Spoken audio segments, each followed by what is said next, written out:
सबको नमस्कार।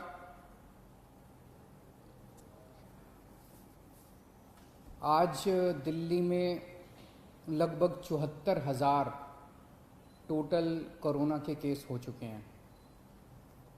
74,000 काफ़ी केसेस हैं, लेकिन इसको अगर हम थोड़ा समझने की कोशिश करें तो मैं यही कहूँगा कि अभी स्थिति काबू में है। चिंता की बात है, लेकिन घबराने की बात नहीं है। कुछ दिन पहले तक हम लोग लगभग 5 से 6 हज़ार टेस्ट रोज़ किया करते थे। जब हम 5 से 6 हज़ार टेस्ट रोज़ कर रहे थे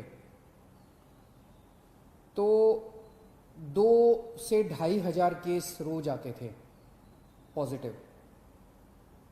हमने टेस्ट की संख्या बढ़ा के 18,000 कर दी। पिछले कुछ दिनों से 18 से 20 हज़ार टेस्ट रोज़ हो रहे हैं, तो 3 गुना हमने टेस्ट की संख्या बढ़ा के कर दी। तो जाहिर तौर पे जब टेस्ट इतने बड़े स्केल पे कर रहे हैं तो केसेस भी थोड़े से बढ़ रहे हैं। तो जैसे जब हम 5 से 6 हज़ार टेस्ट रोज़ कर रहे थे तो 2 से 2.5 हज़ार केस पॉजिटिव आते थे। अब जब 18,000 केस रोज़ कर रहे हैं तो अब 3 से 3.5 हज़ार केस इतने ही बढ़े। हमने टेस्ट 3 गुने कर दिए, लेकिन पॉजिटिव केस 2 से 3 हज़ार, पहले 2,000 आते थे, अब 3,000 आने लगे, 3.5 हज़ार आने लगे। तो जाहिर तौर पे मान लीजिए कल हम 1 लाख, 2 लाख, 3 लाख टेस्ट करेंगे तो केसेस थोड़े से ज़्यादा आएंगे। अच्छी बात यह है कि 74,000 टोटल केस अभी तक हुए, इनमें से 45,000 लोग ठीक हो चुके हैं। तो लोग बड़ी तेजी से जल्दी जल्दी ठीक हो रहे हैं। ज़्यादा टेस्ट करने की वजह से ज़्यादा संख्या बढ़ती हुई दिख रही है, लेकिन लोग ठीक बहुत तेजी से हो रहे हैं। 2400 के करीब टोटल लोगों की अभी तक मौत हुई है दिल्ली में। आज की डेट में 26,000 टोटल पेशेंट हैं। अभी कोरोना के 26,000 टोटल पेशेंट हैं। उन 26,000 में से केवल 6,000 हॉस्पिटल में हैं, बाकी सब अपने घर पे अपना इलाज करा रहे हैं। बाकी सारे पेशेंट माइल्ड, थोड़ा बुखार है, थोड़ी खांसी है, ऐसे ही हैं। 6,000 पेशेंट अस्पतालों के अंदर हैं। मैं पिछले कुछ दिन का डेटा देख रहा था। 19-20 तारीख के बाद से, आज 26 तारीख हो गई ना, पिछले एक हफ्ते में टोटल बेड की संख्या, जो बेड पे पेशेंट सभी हैं, जो बेड्स ऑक्यूपाइड हैं, वो लगभग 6,000 के करीब रही है। मतलब कभी किसी दिन 6,000 है, किसी दिन 6100 बेड है, किसी दिन 6200 है, किसी दिन फिर 6100 आ जाती है, किसी दिन फिर 6150 हो जाती है। यानी कि हालांकि रोज 3-3.5 हज़ार मरीज नए आ रहे हैं, लेकिन इन नए मरीजों को हॉस्पिटल के बेड्स की ज्यादा जरूरत नहीं पड़ रही। इसका मतलब ये सीरियस मरीज नहीं है। दिल्ली में जितने लोगों को कोरोना हो रहा है वो माइल्ड कोरोना हो रहा है, हल्का कोरोना हो रहा है। कोरोना होता है वो ठीक हो जाते हैं, उनको अस्पताल जाने की कम लोगों को ज़रूरत पड़ रही है। और जितने लोगों को अस्पताल से छुट्टी मिल रही है, लगभग उतने ही लोगों को अस्पताल जाने की ज़रूरत पड़ रही है। तो बेड की रिक्वायरमेंट जो है अपने दिल्ली में, वो अब 6,000, पिछले एक हफ्ते से लगभग 6,000 बेड्स की ज़रूरत है। और अभी हमारे पास दिल्ली में 13,500 बेड हमने तैयार कर रखे हैं। अस्पतालों में 13,500 बेड इस टाइम अपने तैयार हैं। उसमें से 7,500 बेड खाली हैं और केवल 6,000 बेड पे पेशेंट हैं। और ये 6,000 बेड पिछले एक हफ्ते से लगातार कांस्टेंट आ रहा है।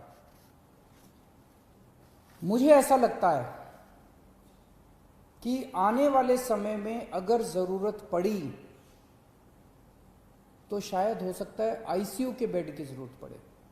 अब हमें लोगों की जान बचाने के लिए हो सकता है आईसीयू के बेड बढ़ाने पड़े। तो हम दोनों ही कर रहे हैं।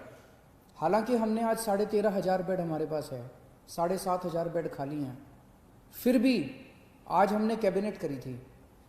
कैबिनेट में हमने बुराड़ी के अस्पताल में 450 बेड और बढ़ाने की परमिशन दे दी, उसका पैसा सैंक्शन कर दिया।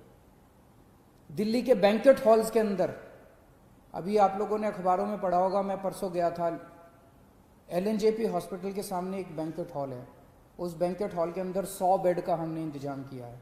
ऐसे दिल्ली के जगह जगह बैंक्वेट हॉल्स के अंदर हम बैंक्वेट हॉल को अस्पताल के साथ जोड़ देंगे। उस बैंक्वेट हॉल में हम बेड, दिल्ली के कई सारे बैंक्वेट हॉल्स में बेड्स का इंतजाम कर रहे हैं। तो हम हाथ पे हाथ धर के नहीं बैठे। जैसा मैंने कहा, पिछले एक हफ्ते में 6,000 बेड से ज़्यादा की जरूरत नहीं पड़ रही।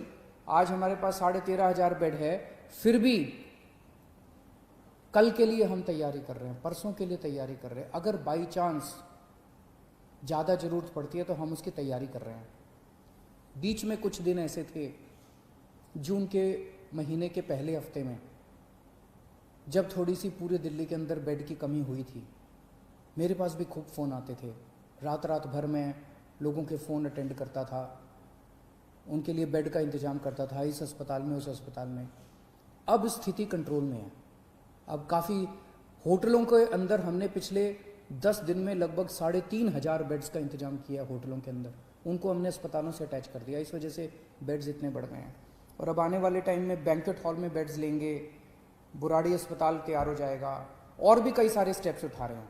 साथ में ICU के अंदर बेड्स बढ़ा रहे हैं, GTB हॉस्पिटल में, राजीव गांधी हॉस्पिटल में और LNJP में। इन तीनों के अंदर ICU के बेड्स की बहुत बड़े स्तर के ऊपर हम मात्रा बढ़ाने जा रहे हैं, ताकि अगर सीरियस मरीजों को ज़रूरत पड़े तो उसकी हमारी तैयारी होनी चाहिए। मौत के अंदर कोरोना से लोग, अगर कोरोना, पहली बात तो भगवान करे कोरोना हो ही ना आपको, अगर कोरोना हो भी जाए तो आप सही सलामत ठीक हो जाए। कोरोना की वजह से मौत नहीं होनी चाहिए। उसे रोकने के लिए, उसे कम करने के लिए हमने 2 बहुत महत्वपूर्ण कदम उठाए हैं। एक तो है प्लाज्मा थेरेपी। आपने सुना होगा, कुछ दिन पहले मैं प्लाज्मा थेरेपी का जिक्र किया करता था। दिल्ली पहला राज्य था पूरे देश में जहां प्लाज्मा थेरेपी को हम लोगों ने बड़े उत्साह के साथ शुरू किया। हमने इसके ट्रायल किए, LNJP अस्पताल में इसके ट्रायल हुए। 29 केसेस के ऊपर ट्रायल किए गए और उनके नतीजे बहुत अच्छे आए। उन नतीजों को फिर हमने केंद्र सरकार में सबमिट किया।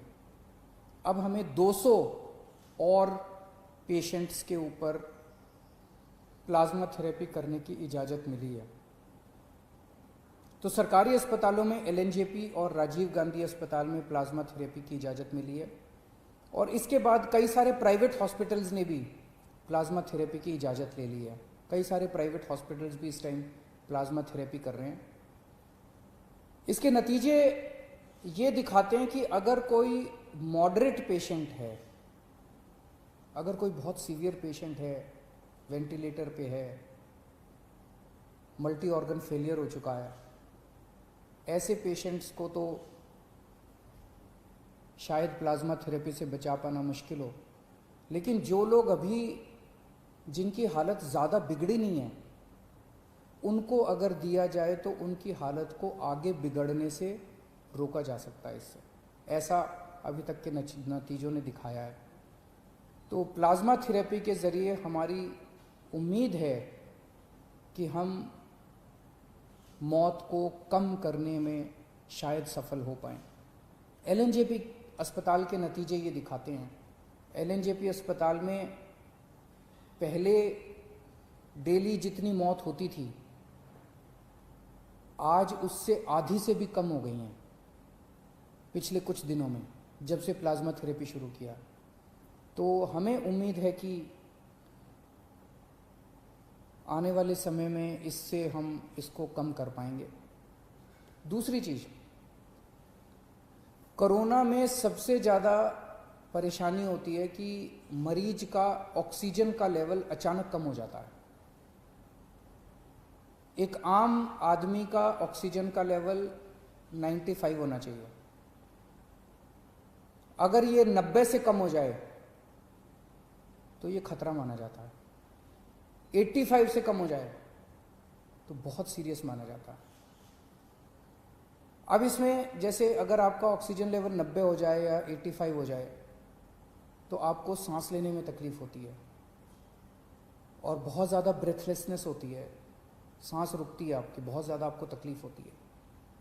लेकिन कुछ पेशेंट्स ऐसे भी हैं इस बीमारी में जिसमें ये देखा गया कि ऑक्सीजन का लेवल बहुत कम हो गया लेकिन कोई सिम्टम्स ही नहीं है और अचानक फिर ड्रॉप हो जाता है और अचानक उसकी मौत हो जाती है। तो इसके लिए हमने एक निर्णय लिया है, निर्णय नहीं लिया, लागू कर दिया है कि जितने लोग घरों में जिनका इलाज चल रहा है, होम आइसोलेशन में हैं, माइल्ड सिम्टम वाले हैं, ए सिम्टम बिना लक्षण वाले मरीज हैं, जिनको कोरोना है लेकिन कोई लक्षण नहीं है, ऐसे सारे मरीजों के घर में हम लोगों ने ऑक्सीमीटर पहुंचा दिया है। हो सकता है कुछ एक बच्चे हों लेकिन लगभग सारे, मेरे को बताया गया कि लगभग सारे मरीजों के घर में ऑक्सीमीटर हम लोगों ने पहुंचा दिया। ये ऑक्सीमीटर आपका सुरक्षा कवच है। जिन जिन लोगों को ऑक्सीमीटर मिला है, कोशिश करके हर घंटे 2 घंटे में एक बार ऑक्सीजन नाप लेना। बड़ी आसान होता है, उंगली में लगा के आप ऑक्सीजन आधे मिनट में नाप सकते हो। अगर आपका ऑक्सीजन लेवल 94 के नीचे आ जाए, आप तुरंत हमें फ़ोन कर देना, आपके घर पे ऑक्सीजन इमरजेंसी में भिजवा देंगे और ज़रूरत पड़ेगी तो आपको अस्पताल में एडमिट कर देंगे। तो ये ऑक्सीमीटर आपका सुरक्षा कवच है। आप अगर ऑक्सीजन अपनी नापते रहोगे तो उम्मीद करते हैं कि फिर आप ठीक रहोगे। मैंने कल एक मरीज हैं जिनका घर में इलाज चल रहा है, कानन साहब, उनसे फ़ोन पे बात की थी मैंने। उनसे मैंने पूछा कि ऑक्सीमीटर मिल गया, वो उनको मिल गया, वो कह रहे हैं बहुत खुश हैं वो। मैं एक बार ही आपको वो वाली उनसे जो मेरी बातचीत हुई वो मैं सुनाना चाहता हूँ। हेलो। हाँ कानन साहब। हाँ सर। हाँ अरविंद केजरीवाल बोल रहा हूँ, कैसे हैं? नमस्ते सर, बिल्कुल ठीक हूँ सर। बिल्कुल ठीक है। कोरोना है ना आपको? हाँ कोरोना है सर, पर अभी बिल्कुल ठीक हूँ, कोई प्रॉब्लम नहीं है सर। मैं कोई सिम्टम नहीं है? नहीं है सर। हाँ तो इसमें कोरोना में ना एक चीज सबसे ज्यादा ध्यान रखनी पड़ती है, वो है ऑक्सीजन लेवल। तो जैसे अपना ऑक्सीजन सेचुरेशन लेवल 95 होना चाहिए। ओके। लेकिन अगर ये 95 से नीचे आता है, 90 से नीचे चला जाता है तो थोड़ा प्रॉब्लम होती है, खतरनाक हो जाता है। ओके। 85 से और नीचे चला जाए तो और खतरनाक, बहुत ज्यादा खतरनाक हो जाता है। ओके। और इसमें कभी कभी पेशेंट्स को वैसे तो ऑक्सीजन लेवल नीचे जाता है तो ब्रेथलेसनेस होती है, सांस लेने में तकलीफ होती है। लेकिन ये बीमारी ऐसी है जिसमें कभी कभी पता ही नहीं चलता और कोई सिम्टम नहीं आते और ऑक्सीजन लेवल नीचे हो जाता है। ओके तो इसीलिए आप सब लोगों को हमने ये ऑक्सीजन मीटर, पल्स मीटर भेजा है। मिल गया आपको? हाँ सर, मिल गया सर, मिल गया सर हमको। नाप रहे हैं ना आप अपना ऑक्सीजन? बिल्कुल। हर 2-2 घंटे में नाप लिया करो, इसमें अचानक कई बार गिर जाता है ऑक्सीजन। ओके सर, तो ओके सर। कितना है अभी आपका ऑक्सीजन लेवल? मेरा जो है 97 के ऊपर है सर, 9760 ऐसा है सर। 97.6 है, बहुत अच्छा है। घर में कौन कौन है आपके? सर मम्मी है और वाइफ है, 2 बच्चे हैं सर। सबके आप अलग कमरे में रह रहे हो ना? हाँ जी, हाँ जी, हाँ तो जी। उनको तो नहीं होना चाहिए बिल्कुल। बिल्कुल सर, बिल्कुल। और खासकर मम्मी का ख्याल रखना क्योंकि वो बुजुर्ग है ना, उनको हाँ। होने के चांसेस रहते हैं। ठीक है सर। और दिल्ली गवर्नमेंट से फोन आता है डेली आपको गाइड करने के लिए? रोज आता है सर मेरे को। रोज फोन आता है? अच्छा, वेरी गुड वेरी गुड। भगवान आपका भला करे, आप जल्दी ठीक हो, जल्दी स्वस्थ हो, ऐसी मैं कामना करता हूँ। हाँ sir, thank you sir, thank you. आपने मुझसे बात किया, मुझे बड़ा अच्छा लगा सर। थैंक यू कानन साहब। बाय। हेलो। हाँ तो आप लोगों ने बातचीत सुनी कानन साहब से। इस तरह के ढेरों मरीज हैं, जो हज़ारों मरीज हैं जो अभी तक घर में ठीक हो चुके हैं और जिनका अभी घर में इलाज चल रहा है, उनकी भी सेफ्टी के लिए हम कदम उठा रहे हैं और जो अस्पताल में आ रहे हैं उनकी भी इलाज के लिए कदम उठा रहे हैं। तो जो लोग बीमार हैं, भगवान से प्रार्थना करता हूँ जल्दी स्वस्थ हों, और जो लोग बीमार नहीं हैं, भगवान से प्रार्थना करता हूँ कि उनको कोरोना बिल्कुल ना हो। शुक्रिया।